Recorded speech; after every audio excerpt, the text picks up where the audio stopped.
अखण्डमण्डलाकारं व्याप्तं येन चराचरं तत्पदं दर्शितं येन तस्मै श्रीगुरुवे नमः। अज्ञानान्धस्य लोकस्य ज्ञानाञ्जनशलाकया चक्षुरुन्मीलितं येन तस्मै श्रीगुरुवे नमः। अध्यात्म विश्व विज्ञान यूट्यूब चैनल पर हम भगवान श्री मायानंद जी चैतन्य इनके जीवन चरित्र का अवलोकन कर रहे थे। श्री मायानंद जी चैतन्य इनके संपर्क में सहवास में जो भाग्यशाली अध्यात्म विज्ञानी जीव आए उनमें श्री सखाराम बलवंत निजसुरे सहजानंद इन्होंने इस जीवन चरित्र को लिखा और इस जीवन चरित्र को लिखते समय उन्होंने श्री मायानंद जी चैतन्य इन्होंने अपने अनुयायियों के साथ जो पत्र व्यवहार किया उसका आधार लिया और इस जीवन चरित्र के अनंतर उन्होंने कुछ स्फुट लेख भी इस जीवन चरित्र के पुस्तक में समाविष्ट किए हैं। आइए उन लेखों का हम अवलोकन करें जिससे हमें श्री मायानंद जी चैतन्य इनके व्यक्तित्व, लेखन और संपर्क, उनके जो विचार, उनका दृष्टिकोण, इसका संभाषण पटुता यह श्री मायानंद जी की मुख्य कला थी। कैसे ही वे श्रेष्ठ लेखक भी थे। उनकी दिव्य दृष्टि से जैसा उनका श्रेष्ठत्व और लोकोत्तरत्व है वैसे ही उनकी लेखनी से भी उनका महत्व है। इतना ही नहीं, वे भी अजर अमर हो गए जिनको उनके सानिध्य में ब्रह्म विद्या प्राप्त हुई। ब्रह्म विद्या द्वारा वे अनुसरण करते हैं। भगवान का लेख, साहित्य उन्हें मार्गदर्शक है, वो सदैव प्रकाश देता रहेगा। श्री मायानंद जी के ग्रंथों की साहित्य का थाह लेना अगत्य है। इसके व्यतिरिक्त उसमें उनका व्यक्तित्व बहुत श्रेष्ठ है, उस पर विचार करने से और उनके जीवन का योग्य मूल्यमापन वाचकों को हो सकेगा। सामान्यतः उत्कृष्ट लेखक शुरू में कविता करता है। श्री मायानंद जी ने पूर्वायुष्य में बहुत कविताएं और पद्य तैयार किए थे, लेकिन वे सब अनावश्यक समझकर नष्ट कर डाले थे।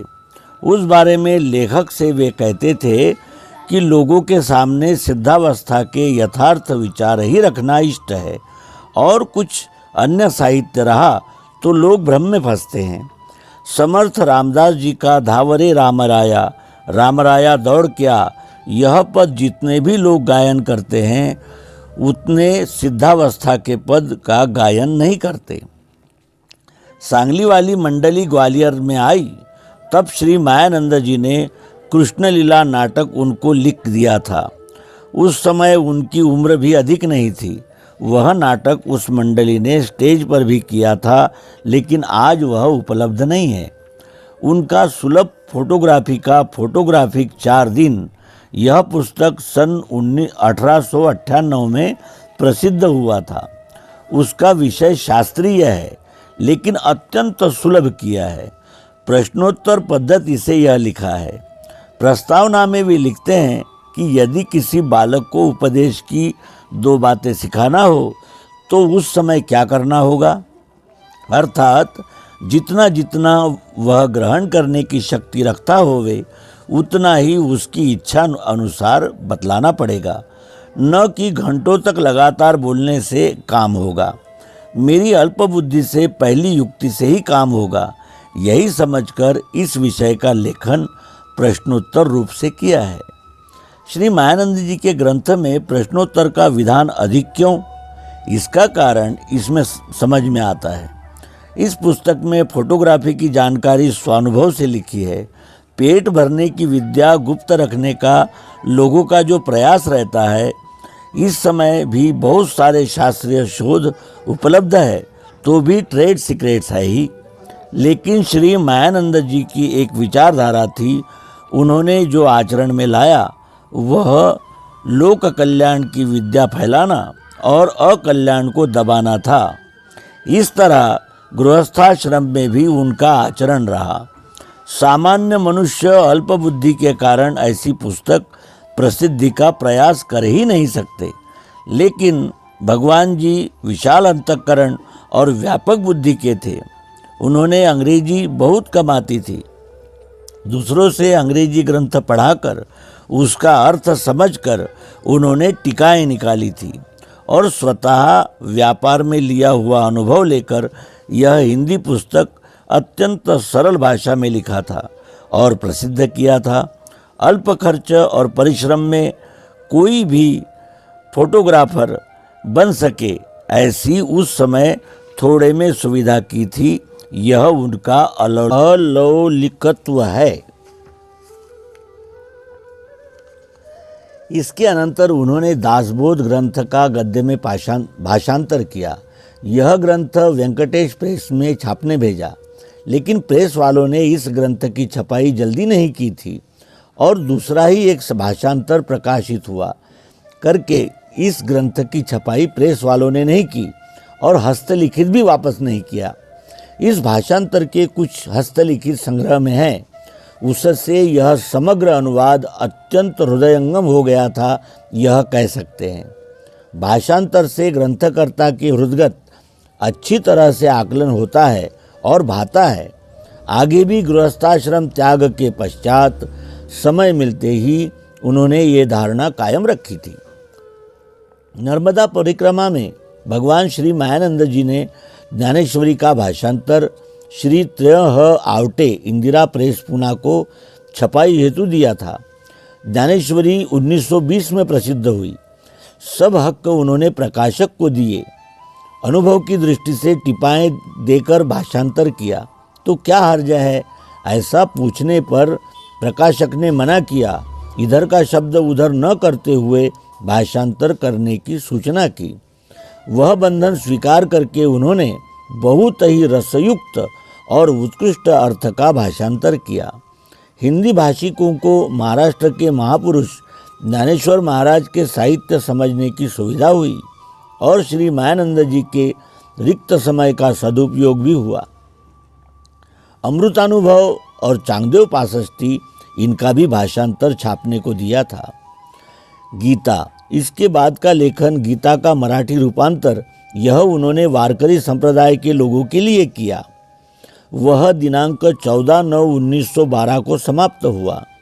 उसकी चाल भी वारकरियों को पसंद ऐसी विठूचा गजर हरिनामाचा ऐसी थी, लेकिन वह भाषांतर वारकरियों ने उपयोग में नहीं लाया, क्योंकि दीर्घ पंक्ति की चाल रहने से प्रत्येक श्लोक 4 लाइन में दिया गया। इससे ज़्यादा विस्तार हुआ, तथापि रूपांतर सरल, अनवर्थक और रसपूर्ण हुआ। वह आगे 1925 में प्रसिद्ध हुआ। हिंदी समश्लोक की भाषांतर उन्होंने दिनांक 27/2/1922 में पूर्ण किया। उसकी भूमिका में वे लिखते हैं कि केवल देशी भाषा जानने वालों को संस्कृत भाषा का पाठ करने में कठिनाई आती है और अर्थबोध होने में समय भी अधिक लगता है। केवल इतना ही नहीं तो कर्म, उपासना और ज्ञान यह भिन्न भिन्न है, ऐसा मानने वाली परोक्ष ज्ञानी मंडली रचित अनेक भाषांतरों की टीकाएं देखकर बुद्धिभ्रम होने से एक ही समय में अर्थ सहित अर्थात यथार्थ शब्दबोध युक्त लक्ष्य सहित गीता पाठ एक ही समय में हुआ करेगा और सत्य यथार्थ शब्दबोध होने से मेरी आज्ञा का अर्थात निज वर्ण धर्म का पालन करने में निज प्रेम से रुचि उत्पन्न होकर परम भक्ति का, अनन्य भक्ति का पूर्ण लाभ होगा। इससे भाषांतर का हेतु स्पष्ट होता है। यह पुस्तक हिंदी गीतोपनिषद प्रथम आवृत्ति सन 1923 में प्रसिद्ध हुआ। मराठी गीता सप्तशती उन्होंने तैयार की। इन दोनों गीताओं में कठिन शब्दों पर टीप है। नया विषय शुरू हुआ तो कोष्टक में दर्शाया है। आखिरी में अत्यंत स्वतंत्र और अभिनव ऐसे 7 नक्शे दिए हैं। उसमें अध्यात्म का और भौतिक सार ला रखा है। उसकी द्वितीय आवृत्ति सन 1935 में प्रकाशित हुई। इसकी टीपाएँ एकत्रित करके एक गीता ग्रंथ हो सकता है और होना चाहिए, ऐसी इच्छा सरदार माधवराव किबे ने भगवान श्री मायानंद जी से व्यक्त की थी। हिंदी गीता अपूर्व, अत्यंत मधुर, यथार्थ और आकर्षक हुई है। श्री मायानंद जी की अभिजात हिंदी भाषा इस ग्रंथ में दिखती है। श्री सत्यनारायण कथा उन्होंने हिंदी भाषांतर किया और उसमें दिव्य दृष्टि की यथार्थता लिखी। इस भाषांतर की यही विशेषता है। उसके प्रकाशक श्री बलदेव प्रसाद तिवारी जी पूछते हैं कि इसका आश्रय लेने से आर्त और अर्थार्थी भक्तों की कामना पूर्ण होती है, बहुत देखने में आई है, परंतु व्रत पूजन करने वाला मुक्ति को प्राप्त हुआ, इसका कोई प्रत्यक्ष प्रमाण नहीं मिला। इसका कारण क्या है? श्री मायानंद जी ने उत्तर दिया है कि पूजन करने के समय अथ ध्यानम वर्णन के श्लोक तो सुनाते हैं, परंतु ध्यान स्थिर करने के लिए जो अनुभव दिव्य दृष्टि आचार्य को दिखलाना चाहिए वह वहाँ नहीं दिया गया, और यथार्थ निश्चय कराकर ध्यान वर्णन करने वाले आचार्य भी नहीं रहे। इस कारण मुक्ति क्या वस्तु है यह स्पष्टतया ध्यान में नहीं आता। यह कथा फाल्गुन शुद्ध 14 मंगलवार को पूर्ण हुई और सन 1919 में प्रसिद्ध हुई। इसके अतिरिक्त नर्मदा लहरी, मन के श्लोक, हरिपाठ के अभंग, वेदांत डिंडिमा इत्यादि का हिंदी भाषांतर किया और प्रसिद्ध किया। उनके स्वतंत्र लेखन की 1913 में शुरुआत हुई। अनुभव पत्रिका नामक एक प्रकरण उसमें जोड़ना था, लेकिन नहीं हुआ। दिव्य दृष्टि श्री मायानंद जी ने दिव्य दृष्टि अर्थात विश्वरूप दर्शन योग यह छोटी पुस्तक लिख के छपाई के लिए दिनांक 5/8/1913 को भेजी। उसी की हिंदी प्रति तैयार होकर दिनांक 4/9/1913 को छापने के लिए भेजी गई। यह दोनों पुस्तकें वेदांत विषय संबंध में अंतिम सिद्धांत का कलियुगीय जीवों के उद्धार के लिए आखिरी ग्रंथ होगा। सूक्ष्म विचारवान को ध्यान में आएगा। दोनों पुस्तकें हिंदुस्तान में अभिप्रायार्थ भेजी गई थी। शिक्षा विभाग में मंजूर होकर शाला में शुरू करने के लिए बहुत प्रयास किए थे, लेकिन कुछ लाभ नहीं हुआ। दिव्य दृष्टि पुस्तक और उसमें का प्रयोग युक्त सिद्धांत वैशिष्ट्यपूर्ण, अलौकिक और अपूर्व है। उसके बारे में और स्वतः के अवतार कार्य संबंध में उन्होंने स्पष्ट लिखा कि वेदांत विचार में जग में क्रांति होगी, कारण गीता जी में जो मूल प्रश्न है उसका सनातन रहस्य अत्यंत सुलभ रीति से हाथ में आता है, और इस कार्य के लिए ही यह शरीर प्रकट हुआ है। यह आगे की पीढ़ी के लोगों के ध्यान में आएगा। दिनांक 21/10/1913। दोनों दिव्य दृष्टि की पुस्तक में प्रत्येक आवृत्ति में आगे अधिक प्रकरण, परिशिष्ट और कोष्टक इत्यादि जोड़ दिए हैं। उपनिषद के श्लोक दिए गए। अंतिम आवृत्ति में पंचकोश निरास, बुद्ध गीता, दिव्य दृष्टि का रहस्य, चातुर्वर्ण धर्म, बुद्ध दर्शन, गायत्री उपदेश संबंधी प्रश्नोत्तर और जोड़े गए हैं। बुद्धावतार निर्णय और विश्वरूप दर्शन की सामान्य मीमांसा, यह 2 प्रकरण संपादक के हैं, नए हैं। प्रस्तावना में निज अवतार के बारे में लिखकर श्री मायानंद जी पुस्तक का हेतु लिखते हैं। जग नियमानुसार पूर्व में कथन के अनुसार परित्राणाय साधूनां विनाशाय च दुष्कृतां धर्म संस्थापनार्थाय संभवामि युगे युगे।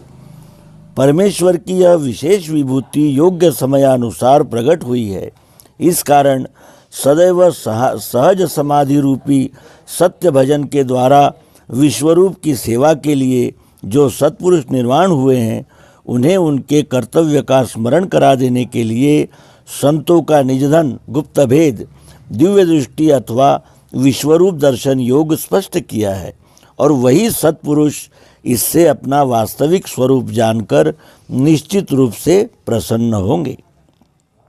गतानुगतिक कल्पना को प्रेरणा देने वाले नए विचार यकायक सब आकलन होना हिंदुस्तान में तो अशक्य प्राय है। इस कारण पुस्तक का स्वागत यथोचित रीति से नहीं हुआ।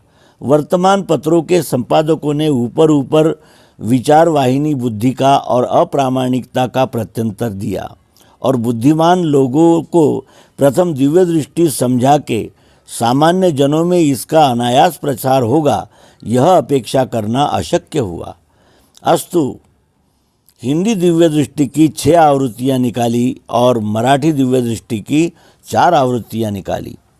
चमत्कार निर्णय। भगवान श्री मायानंद जी का चमत्कार निर्णय यह स्वतंत्र ग्रंथ है। इस ग्रंथ में उनकी कुशाग्र बुद्धि की चमक सर्वत्र दिखती है। यह ग्रंथ यानी आर्यावर्त के वर्तमान काल के अवनत दशा का भोला भाव सिद्धि जीव इस वृत्ति पर प्रखर वज्राघात ही है।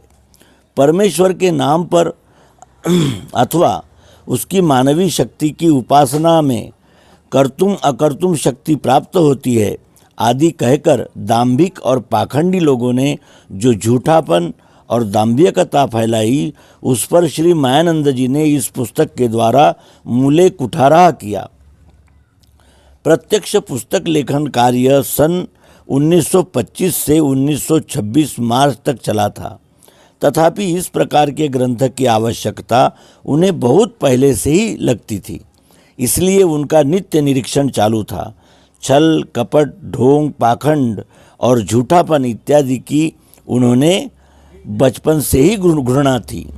पूर्वाश्रम में श्री मायानंद जी के कई लौकिक चमत्कारों का पर्दाफाश करके यथार्थ दिखा दिया था।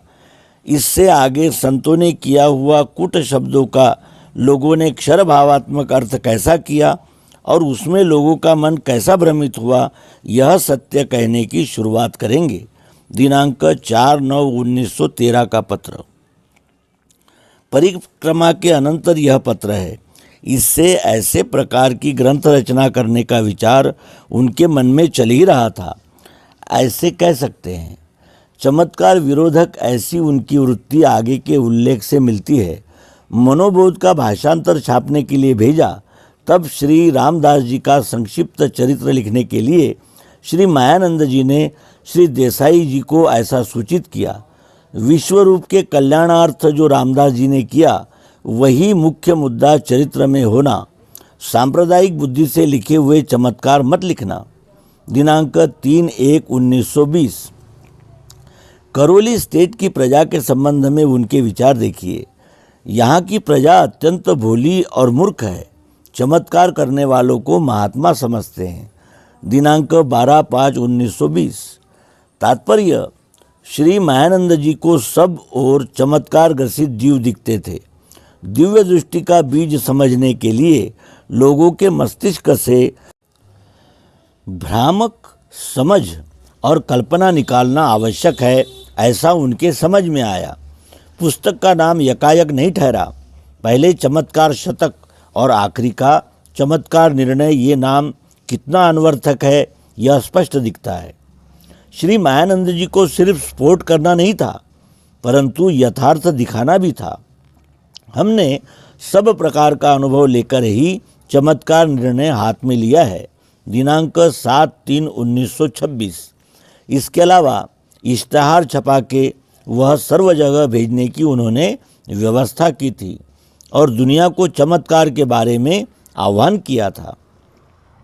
विश्वरूप का चमत्कार यही सच्चा चमत्कार है। ये चमत्कार दिव्य चक्षु प्राप्त होते ही दिखता है और उसका आनंद स्थायी रहने से वो कभी नष्ट नहीं होता। प्रस्तावना के आखिरी में श्री मायानंद जी ने लिखा है कि दूसरों ने किए हुए वर्णन या शब्द पर विश्वास न रखते प्रकृति की रचना में बदल करने की शक्ति ब्रह्मा विष्णु और महेश जी को भी नहीं। यह निश्चय से ग्रहण करो। कल्पना से रची हुई सब भावना त्याग कर स्ववर्ण कर्म द्वारा अहम बुद्धि का त्याग करते करते विश्व कल्याण के कर्म करते रहना, यह मानवीय जन्म का इति कर्तव्य है। ऐसा समझकर प्रस्तुत लेख को जो मनन पूर्वक देखेगा, उसकी वृत्ति अनन्य चिंतन में लीन होकर अंते मति सागति, यह कर्म विपाक के अनुसार उससे वही श्रेष्ठ कर्म गति प्राप्त होगी। यह पुस्तक 1927 में मराठी में छापी गई। उसकी दूसरी आवृत्ति 1940 में निकली। हिंदी भाषांतर आगे दिव्यचक्षु मासिक में क्रमशः प्रसिद्ध होता था। चमत्कार निर्णय हिंदी में 1931 में प्रसिद्ध हुआ। उसमें परिशिष्ट ज़्यादा बढ़ाया है। इस पुस्तक के बारे में विद्वान मंडली और वर्तमान पत्रों का उत्तम अभिप्राय आया, तथापि एकाएक ग्रंथ का आकलन नहीं हुआ। पूर्ण पातंजल योग पर यथार्थ टीका श्री मायानंद जी ने लिखी तो उत्तम होगा, ऐसी सूचना केसरीकार ने की, परंतु श्री मायानंद जी को लगाए हुए भगवान यह उपपद पर अप्रायोजक आक्षेप लेकर उस संबंध में कुत्सित टीका भी की और उसी परीक्षण में पतंजलि को भगवान यह पदवी लगाई। इस संबंध में सिद्धांत हृदय मासिक में श्री मायानंद जी ने स्पष्ट उत्तर दिया। यह सिद्धांत हृदय मासिक के जुलाई 1928 के अंक में छपा है। तात्पर्य पातंजल योग पर संपूर्ण टीका नहीं लिखी गई। विद्या सेवक मासिक में इस ग्रंथ पर अभिप्राय और टीका आई, लेकिन वह ऊपर की और पूर्ण ग्रंथ न पढ़ते हुए की है करके श्री मायानंद जी ने यथार्थ लेकिन सरसरी प्रत्युत्तर दिया। वो लेख विद्या सेवकों की कुविद्या शक्ति इस शीर्षक से विविध वृत्त में प्रथम प्रकाशित हुआ। उसके बाद जून 1928 के सिद्धांत हृदय मासिक में प्रसिद्ध हुआ है। केसरी के परीक्षण का और विद्या सेवक के परीक्षण का उन्होंने जो प्रतिवाद किया वह उनके आर्जवी और आस्तिक के युक्त वृत्ति का निदर्शक है। श्री मायानंद जी को कोई भी बात में झूठ नहीं चलता था। वाङ्मय क्षेत्र में भी झूठापन ज़्यादा फैला है और वर्तमान पत्र और मासिकों के हाथ में अभिप्राय देने की बेलगाम सत्ता रहने से सत्यापलाप, दंभ आदि बातों की भरमार हुई। विद्वान कहलाने वाले खुद को ही ज्ञान का ठेका मिला है, ऐसे अहम मान्यता के अहंकार से मस्त है। इससे गरीब वाचकों को यथार्थ दर्शन में कुछ मदद नहीं होती। जनता स्वतः कुछ देखेगी तो वर्तमान पत्र उन्हें भी वो करने नहीं देता। इस कारण उन्होंने परीक्षण कैसे करना यह बढ़िया लेख लिखा। यह उनके शब्द में ही देना उचित होगा। प्रवाह पतित आशावादी कंपू के जाल से पढ़ने की इच्छा वाले जनों की मुक्ति होना और कोई भी संपादक और लेखक वर्ग को कुविद्या सेवक जैसे सत्यापलाप लेख न आने की जागृति देने के लिए यह पत्र भेज रहा हूँ। विद्या जागृति के लिए अवश्य छापना। केसरी के परीक्षण संबंधी श्री मायानंद जी ने लिखा हुआ पत्र अतीव महत्व का है। उस पत्र के आखिरी में भगवान यह शब्द से जो प्रश्न निर्माण हुए उस विषय में वे पूछते हैं कि ऊपर लिखे हुए प्रश्नों का स्पष्टीकरण अवश्य करना। गरीब भोले लोग पत्थर को भी भगवान कहते हैं, लेकिन विद्वानों की परीक्षा सच ही रहती है। उनकी परीक्षा में जन कल्याण है। प्रत्यक्ष साक्षी के समय अनुमान को प्रमाण नहीं ले सकते। चमत्कार निर्णय यह पुस्तक के आखिरी में दी हुई सूचना देखें। जो स्वयंभू है उसमें कर्म, उपासना अथवा ज्ञान इनके बल से कुछ भी नया नहीं कर सकते हैं। यह भावना ही मनुष्य योनि के उत्कर्ष के बीच में आने वाली अविद्या है। ऐसा समझना विविक्षित चमत्कार हुए या कर सकते हैं, इस भावना का मनुष्य अनन्य भक्ति से च्युत होकर उसका अधपतन होता है। अहंकार विमूढ़ आत्मा उसका कर्तृत्व सिद्धि को देता है और सिद्धि कुछ भी नहीं कर सकती। सिद्धियों को व्यक्ति स्वरूप मानकर वह स्त्रियां हमारे काम करती है, ऐसा मानना अज्ञान तिमिरग्रस्त मनुष्य की वृत्ति प्रकट करने योग्य है। इसलिए मुमुक्षु जन हो, आप इस झमेले में मत पड़ना। जिस जिस जगह प्रकृति स्वभाव के विरोधी कर्म दिखेगा वह रोचक और भयानक भावना से उत्पन्न हुआ पाखंड है। ऐसे निश्चय से समझकर उसे अपना मत बढ़ाने के लिए रचा हुआ क्षेपक समझना। अनन्य भक्ति के बीच में आने वाला महाशत्रु मताभिमान जैसा दूसरा नहीं। यह संगात संजायते कामः, इस न्याय से उत्पन्न होकर बुद्धिनाश को यानी मनुष्य स्वभाव को च्युत करके अधोगति को जाने वाला और स्वगृह, स्वग्राम, स्वदेश और विश्व की उन्नति का राज करने वाला है। बुद्धिमान शुद्ध जनों को यह सूचना ही काफ़ी है। यह स्वतंत्र ग्रंथ से साधकों को और सर्वसामान्य मनुष्य को बुद्धि विचक्षणा मिलने में सहायता हुई। इस कारण यथार्थ की रुचि निर्माण होकर जन संतुष्ट होंगे। तो मित्रों, हम इस प्रकार भगवान श्री मायानंद जी के साहित्य का श्री सखाराम बलवंत निज सुरे सहजानंद इन्होंने किया हुआ स्पष्टीकरण रसग्रहण प्राप्त कर रहे हैं, जो हम क्रमशः प्राप्त करते रहेंगे। हम अपने मित्रों से प्रार्थना करते हैं कि वे इस निवेदन को विशेष ध्यानपूर्वक पढ़ें, जिससे इन ग्रंथों की निर्मित प्रक्रिया और इस ग्रंथ के पीछे मायानंद जी चैतन्य का दृष्टिकोण उजागर होगा, जिससे हमें इन ग्रंथों का पूर्ण लाभ लेने में सहायता मिलेगी। धन्यवाद। नर्मदे हर।